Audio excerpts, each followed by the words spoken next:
Well, we are very happy also that South Africa has taken some steps to prove that those who are against Zimbabwe cannot handle the hosting by South Africa as if South Africa is Mozambique or Zambia during the liberation struggle.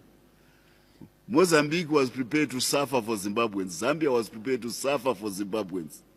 South Africa is a sister republic to Zimbabwe. Some people have got the mistaken idea that you can go and be hosted in South Africa and start shouting bad things about Zimbabwe and talking subversion.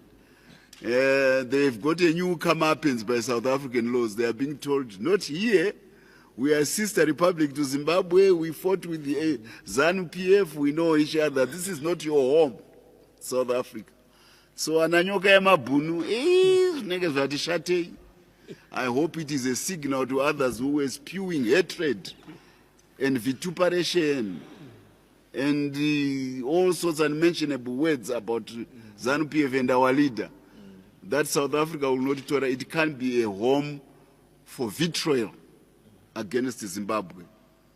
Maybe the social media can be used for more useful things than what Nyoka Yamabune and Geza and all the others have been using. South Africa is not prepared to tolerate that. I thank you. Thank you all.